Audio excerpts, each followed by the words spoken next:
Hello दोस्तों, नमस्कार। आपका अपना YouTube channel Gurukul GK GS में आप सभी का स्वागत है।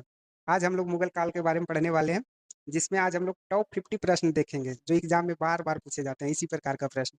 तो आप अगर किसी भी वनडे एग्जाम की तैयारी करते हैं, तो ये वीडियो आपके लिए महत्वपूर्ण होगा। तो वीडियो को शुरू से लास्ट तक देखिएगा और अगर आप चैनल पे नए हैं, तो चैनल को सब्सक्राइब कर लीजिए ताकि जो भी नया वीडियो आए, वो आपको आसानी से मिलता रहे। तो चलिए देखते हैं पहला प्रश्न। पहला प्रश्न है, गुजरात विजय की यादगार में अकबर ने किसका निर्माण कराया था? तब इसका सही उत्तर हो जाएगा ऑप्शन ए, बुलंद दरवाजा। गुजरात विजय की यादगार में अकबर ने किसका निर्माण कराया था? तो ध्यान में रखिएगा, इसका सही उत्तर हो जाएगा बुलंद दरवाजा। अगला प्रश्न देखते हैं, पानीपत की दूसरी लड़ाई निम्नलिखित में से किसके बीच हुई थी? तो आप सभी को पता होगा, इसका सही उत्तर हो जाएगा ऑप्शन बी, अकबर और हेमू। और ये कब हुआ था? तो 5 अप्रैल 1556 को। ये कई बार एग्जाम में पूछा गया प्रश्न है, तो वीडियो को ध्यान से देखिएगा। अगला प्रश्न देखते हैं, दीन इलाही नामक नया धर्म किसके द्वारा शुरू किया गया था? तब इसका सही उत्तर हो जाएगा ऑप्शन सी, अकबर के द्वारा। दीन इलाही नामक धर्म किसके द्वारा शुरू किया गया था? तो ये अकबर के द्वारा शुरू किया गया था। अगला प्रश्न देखते हैं, सुप्रसिद्ध संगीतकार तानसेन और बैजू बावरा किसके शासनकाल में सुविख्यात है? यानी आपसे पूछ रहा है कि तानसेन और बैजू बावरा इनके शासनकाल में थे। तब इसका सही उत्तर हो जाएगा ऑप्शन डी, अकबर के शासनकाल में थे। अगला प्रश्न है, रामचरितमानस के लेखक तुलसीदास किसके शासनकाल से संबंधित थे? तब इसका सही उत्तर हो जाएगा ऑप्शन ए, अकबर के शासनकाल में। तो ध्यान में रखिएगा, तुलसीदास भी इसके शासनकाल से संबंधित थे, तो ये भी अकबर के शासनकाल से संबंधित। अगला प्रश्न है, बाबर मूल रूप से कहाँ का शासक था? तो ये प्रश्न आप सभी को पता होगा, बाबर मूल रूप से कहाँ का था? तो ये इसका सही उत्तर हो जाएगा ऑप्शन सी, फरगना का। बाबर फरगना का रहने वाला था। अगला प्रश्न है, अकबर का राज्याभिषेक कहाँ हुआ था? तो इसका सही उत्तर हो जाएगा ऑप्शन डी, कालानवर में। अकबर का राज्याभिषेक कहाँ हुआ था? तो ये कालानवर में हुआ था, तो ध्यान में रखिएगा। अगला प्रश्न है, किस राजपूत राजपूत वंश ने अकबर के सामने समर्पण नहीं किया? तो आपसे पूछ रहा है कि वो कौन राजपूत वंश है जो अकबर के सामने समर्पण नहीं किया था? तब उसका सही उत्तर हो जाएगा ऑप्शन ए, सिसोदिया राजवंश। सिसोदिया वंश ने अकबर के सामने समर्पण नहीं किया था। अगला प्रश्न है, किस मुगल शासक को आलमगीर कहा जाता था? तब इसका सही उत्तर हो जाएगा ऑप्शन बी, औरंगजेब। औरंगजेब को आलमगीर के भी नाम से जाना जाता था। अगला प्रश्न हम लोग देखते हैं, किस मुगल बादशाह ने जजिया नामक कर पुनः लगाया था? तो आपसे पूछ रहा है कि किस मुगल बादशाह ने जजिया नामक कर लगाया था? तब इसका भी सही उत्तर हो जाएगा ऑप्शन सी, औरंगजेब के द्वारा। औरंगजेब के द्वारा दोबारा यानी कि पुनः जजिया कर लगाया गया था। अगला प्रश्न देखते हैं, सम्राट अकबर द्वारा किसको जेरी कलम की उपाधि से अलंकृत किया गया था? तब इसका सही उत्तर हो जाएगा ऑप्शन डी, मोहम्मद हुसैन। अकबर के द्वारा किसे जेरी कलम की उपाधि से अलंकृत किया गया था? तब इसका सही। अगला प्रश्न है, शिवाजी ने मुगलों को किस संधि के द्वारा किलों को सत्तांतरित किया था? तब इसका सही उत्तर हो जाएगा ऑप्शन ए, पुरंदर की संधि। पुरंदर की संधि के द्वारा शिवाजी ने अपना किला किसको स्थानांतरित किए थे? तो मुगलों को। अगला प्रश्न है, निम्न में से कौन सा मुगल बादशाह पहले तो अंग्रेजों का कैदी रहा और बाद में जीवन पर्यंत मराठों का पेंशन भोगी रहा? तब इसका सही उत्तर हो जाएगा ऑप्शन बी, शाह आलम द्वितीय। तो ध्यान में रखिएगा। अगला प्रश्न देखते हैं, मुगल प्रशासन में जिले को किस नाम से जाना जाता था? तो आपसे पूछ रहा है, मुगल प्रशासन में जिले को किस नाम से जाना जाता था? तब इसका सही उत्तर हो जाएगा ऑप्शन सी, सरकार। यानी उस काल में जिले को सरकार के नाम से जाना जाता था। अगला प्रश्न है, किस सिख गुरु की मृत्यु के लिए औरंगजेब जिम्मेदार है? यानी आपसे पूछ रहा है कि कौन वो सिख गुरु थे जिनको औरंगजेब के द्वारा हत्या करवाया गया था? तब इसका सही उत्तर हो जाएगा ऑप्शन बी, गुरु तेग बहादुर। तो ध्यान में रखिएगा, ये भी प्रश्न एग्जाम में बहुत बार पूछा गया प्रश्न है।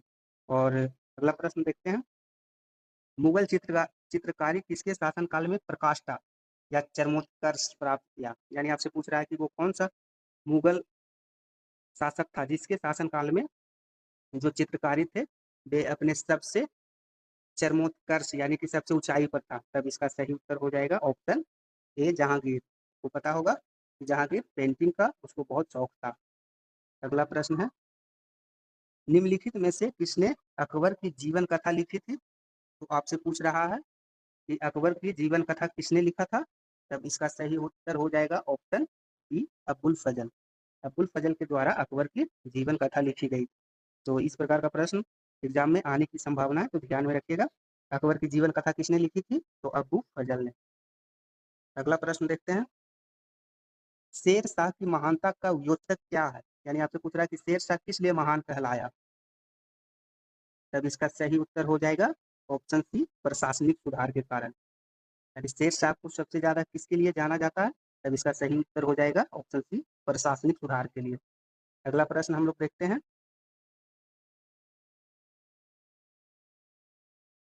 अगला प्रश्न है, हुमायूं नामा किसने लिखा था? तब इसका सही उत्तर हो जाएगा ऑप्शन डी, गुलबदन बेगम ने। तो हुमायूं नामा किसने लिखा था? गुलबदन बेगम ने। अगला प्रश्न है, निम्नलिखित में से किस स्थान पर नादिर शाह ने चढ़ाई नहीं की थी? यानी आपसे पूछ रहा है कि नादिर शाह कहाँ पे नहीं पहुंच सका था? तब इसका सही उत्तर हो जाएगा ऑप्शन ए, कन्नौज। कन्नौज के पास नादिर शाह नहीं पहुंच पाया था। अगला प्रश्न देखते हैं, अगला प्रश्न है, किसने ऐसे बाग बगीचे जिसमें बहता पानी हो के निर्माण की परंपरा की शुरुआत?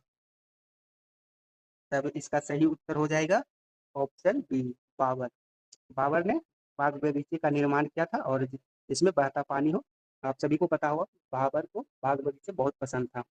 तब अगला प्रश्न देखते हैं, निम्नलिखित में से कौन सी बाबर की आत्मकथा है? यानी आपसे पूछ रहा है कि वो बाबर की आत्मकथा का क्या नाम है? तब इसका सही उत्तर हो जाएगा ऑप्शन सी, तुजुके बाबरी, या इसको बाबरनामा के नाम से भी जाना जाता है। तो ध्यान में रखिएगा। अगला प्रश्न देखते हैं, राजा बीरबल की उपाधि किसे दी गई थी? तो ये आप सभी को पता होगा। इसका सही उत्तर हो जाएगा ऑप्शन ए, महेश दास। महेश दास को क्या चीज का उपाधि दिया गया था? तो बीरबल की, राजा बीरबल। अगला प्रश्न है, हुमायूं का मकबरा कहाँ है? तो आप सभी को पता होगा। इसका सही उत्तर हो जाएगा ऑप्शन बी, दिल्ली में। हुमायूं का मकबरा कहाँ है? तो दिल्ली में। ध्यान में रखिएगा। अगला प्रश्न है, किस मुगल शासक ने 2 बार शासन किया था? यानी आपसे पूछ रहा है कि किस मुगल शासक ने 2 बार शासन किया था? तब इसका सही उत्तर हो जाएगा ऑप्शन सी, हुमायूं ने। हुमायूं ने कितने बार? 2 बार शासन किया था। बीच में शेरशाह सूरी से जब लड़ाई हुआ था और शेरशाह सूरी ने हुमायूं को हराया था, और उसके बाद जब शेरशाह की मृत्यु हो गई तो फिर से हुमायूं ने बाबर वंश की स्थापना की थी। अगला प्रश्न देखते हैं, निम्नलिखित में मुगल बादशाहों, यानी आपसे पूछ रहा है कि निम्नलिखित मुगल बादशाहों में किसने अपनी आत्मकथा फारसी में लिखी थी? इसका सही उत्तर हो जाएगा ऑप्शन ए, जहांगीर। तो ध्यान में रखिएगा, किसने अपनी आत्मकथा फारसी में लिखा था? तो इसका सही उत्तर है जहांगीर ने। अगला प्रश्न है, कौन सा मकबरा द्वितीय ताजमहल कहलाता है? आप लोग को पता होगा ताजमहल आगरा में, लेकिन आपसे पूछ रहा है कौन सा मकबरा द्वितीय ताजमहल कहलाता है? तब इसका सही उत्तर हो जाएगा ऑप्शन बी, राबिया उद दौरानी का मकबरा, या इसी को बीबी का भी मकबरा कहा जाता है। तो ध्यान में रखिएगा, द्वितीय ताजमहल किसे कहा जाता है?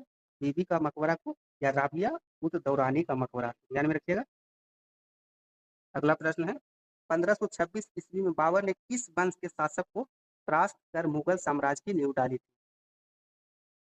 तो आप सभी को पता होगा जब 1526 में पानीपत की लड़ाई हुई थी तो किसके किसके बीच में हुई थी? तो ये इब्राहिम लोदी और बाबर के बीच में हुई। तब इसका सही उत्तर हो जाएगा ऑप्शन सी, लोधी वंश। तब क्या हो जाएगा, 1526 ईस्वी में बाबर ने किस वंश के शासक को परास्त किया था? तो लोधी वंश के शासक को। और यही से मुगल काल की शुरुआत होती है। अगला प्रश्न है,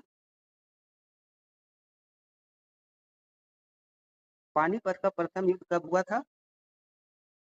बहुत इजी प्रश्न है।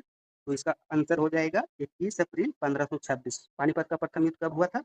21 अप्रैल 1526 को। तो ध्यान में रखिएगा, इजी प्रश्न है, लेकिन स्मॉल डेट पूछ देता है तो थोड़ा लोग कंफ्यूज हो जाते हैं। तो इसको ध्यान में रखिएगा, पानीपत का प्रथम युद्ध कब हुआ था? तो 21 अप्रैल 1526 में। अगला प्रश्न देखते हैं,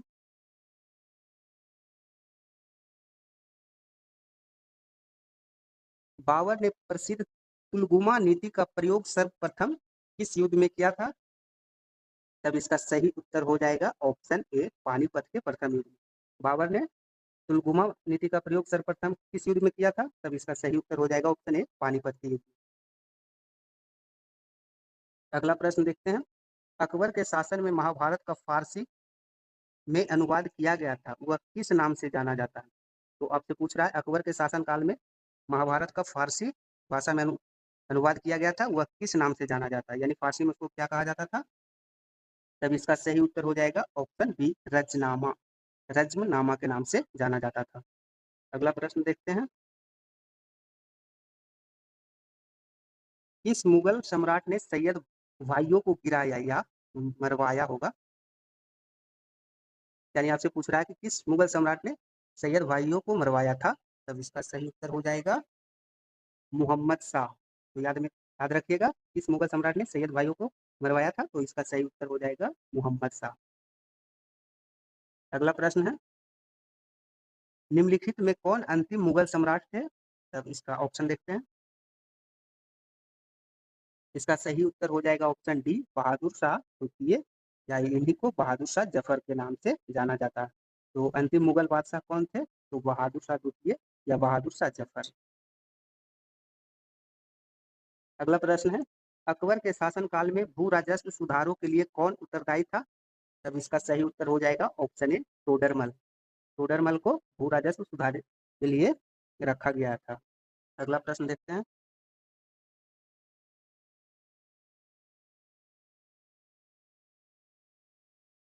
प्रश्न संख्या 35 है, अकबर द्वारा बनवाए गए उपासना भवन या पूजा पूजा गृह को क्या नाम था? तब इसका सही उत्तर हो जाएगा ऑप्शन बी, इबादत खाना। इबादत खाना, यानी आपसे पूछ रहा है कि अकबर द्वारा बनवाए गए उपासना भवन और पूजा गृह को क्या बोला जाता था? तब इसका सही उत्तर हो जाएगा ऑप्शन बी, इबादत खाना। अगला प्रश्न है, वर्ष 1526 ईस्वी में लड़ी गई पानीपत की पहली लड़ाई में बाबर से कौन पराजित हुआ था? तब इसका सही उत्तर हो जाएगा ऑप्शन डी, इब्राहिम लोदी। पानीपत के प्रथम युद्ध में बाबर ने इब्राहिम लोदी को हराकर बाबर वंश की स्थापना किया था। तो याद में रखिएगा। अगला प्रश्न है, शेर शाह सूरी का मकबरा कहाँ स्थित है? ये बहुत बार एग्जाम में पूछा गया और इजी प्रश्न है, तो ध्यान में रखिएगा। शेर शाह सूरी का मकबरा कहाँ स्थित है? तब इसका सही उत्तर हो जाएगा ऑप्शन ए, सासाराम में। तो शेर शाह सूरी का मकबरा कहाँ स्थित है? तो सासाराम में। प्रश्न संख्या 38 है, शाहजहां ने निम्नलिखित में से किस शहर में मोती मस्जिद बनवाई थी? तब इसका सही उत्तर हो जाएगा ऑप्शन बी में, आगरा। यानी शाहजहां ने मोती मस्जिद कहाँ बनवाया था? तो ये आगरा में। याद रखिएगा, ताजमहल भी आगरा में है और मोती मस्जिद भी आगरा में है। अगला प्रश्न है, दिल्ली के लाल किले का निर्माण किसने करवाया था? तब इसका सही उत्तर हो जाएगा ऑप्शन डी, शाहजहां। किसने करवाया था लाल किले का निर्माण? तब शाहजहां ने। अगला प्रश्न है, किस बादशाह के अंतर्गत मुगल सेना ने सर्वाधिक हिंदू सेनापति थे? यानी आपसे पूछ रहा है कि किस बादशाह के शासनकाल में मुगलों में सर्वाधिक हिंदू सेनापति थे? तब इसका ऑप्शन हो जाएगा ऑप्शन ए, सही, औरंगजेब। औरंगजेब के काल में सबसे अधिक हिंदू सेनापति थे। अगला प्रश्न देखते हैं,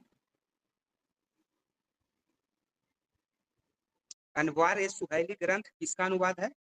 तब इसका सही उत्तर हो जाएगा ऑप्शन बी, पंचतंत्र। अनवार ए सुहैली ग्रंथ किसका अनुवाद है?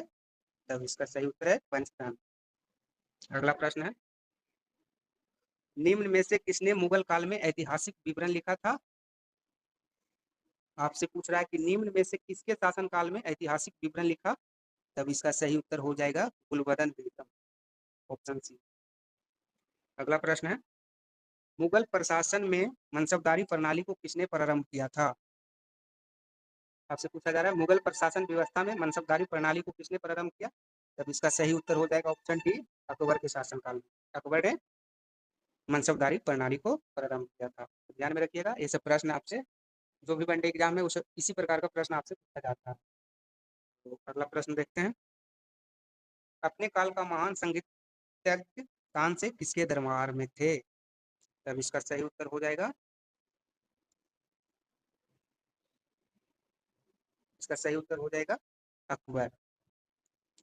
तानसेन किसके शासन काल में थे? तो अकबर के शासन। प्रश्न संख्या 46 है, किस युद्ध से भारत में मुगल राज की नींव पड़ी थी? तो आप सभी को पता होगा, ये इसका सही उत्तर हो जाएगा पानीपत का प्रथम युद्ध। जब बाबर ने इब्राहिम लोदी को हराया था, उसी टाइम से मुगल काल की शुरुआत होती है। अगला प्रश्न है, किसने मुगल साम्राज्य की राजधानी को आगरा से दिल्ली स्थानांतरित किया था? तब इसका सही उत्तर हो जाएगा ऑप्शन डी, शाहजहां ने। राजधानी को आगरा से दिल्ली किसने किया था? तब इसका सही उत्तर हो जाएगा शाहजहां। अगला प्रश्न देखते हैं, दिल्ली के प्रसिद्ध जामा मस्जिद का निर्माण किसने किया था? तब इसका सही उत्तर हो जाएगा ऑप्शन ए शाहजहां। दिल्ली का जामा मस्जिद किसने बनवाया था? तो ध्यान में रखिएगा, शाहजहां ने। अगला प्रश्न है, पानीपत के युद्ध में बाबर की जीत का मुख्य कारण क्या था? तब इसका सही उत्तर हो जाएगा ऑप्शन बी, उसकी सैन्य कुशलता। सैन्य कुशलता के कारण बाबर ने पानीपत का युद्ध जीता था। अगला प्रश्न है, जानी प्रणाली किसकी उपज थी? तब इसका सही उत्तर हो जाएगा शेरशाह। जानी प्रणाली किसकी उपज थी? तब शेरशाह की उपज थी। और लास्ट प्रश्न हम लोग देखते हैं, किस मुगल बादशाह को जिंदा पीर कहा जाता है? तब इसका सही उत्तर हो जाएगा ऑप्शन डी, औरंगजेब। औरंगजेब को क्या कहा जाता? जिंदा पीर के भी नाम से जाना जाता था। तो आज हम लोग ने 51 प्रश्न देखे, जो इम्पोर्टेंट प्रश्न थे हम लोगों ने आज सोल्व किए। और ये सभी प्रश्न आपको वनडे एग्जाम में बार बार पूछा जाता है।